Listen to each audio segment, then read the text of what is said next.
আসসালামু আলাইকুম ওয়া রাহমাতুল্লাহ।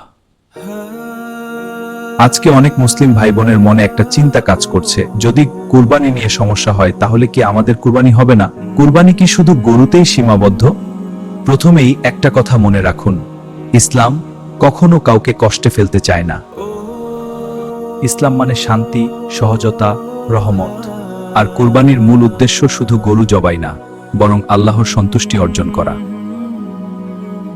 কুরবানি মানে শুধু পশু জবাই নয়, কুরবানি মানে অহংকার ত্যাগ, নিজের ইচ্ছাকে আল্লাহর আদেশের সামনে নত করা, আর তাকওয়ার মাধ্যমে আল্লাহর আরো কাছে পৌঁছানো।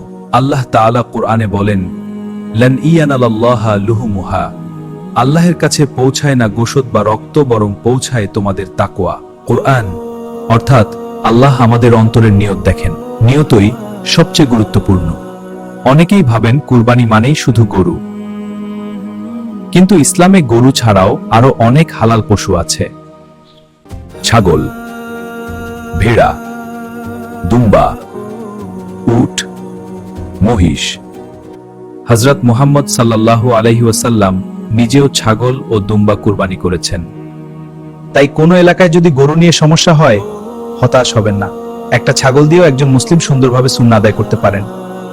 নিয়তই সবচেয়ে গুরুত্বপূর্ণ। ইসলাম সহজের ধর্ম। আজকে আমাদের সবচেয়ে বড় দায়িত্ব হলো শান্ত থাকা, কারণ একজন মুসলিমের পরিচয় শুধু কুরবানির পশু দিয়ে না। একজন মুসলিমের পরিচয় তাকওয়া।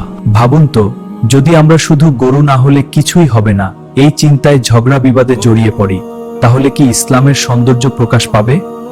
না। বরং আমরা যদি বলি, আলহামদুলিল্লাহ, আল্লাহ অনেক হালাল অপশন দিয়েছেন, তাহলে সেটাই হবে একজন মুমিনের পরিচয়। কুরবানি মানে অহংকার না, কুরবানি মানে প্রতিযোগিতা না, কুরবানি মানে আল্লাহর জন্য ত্যাগ।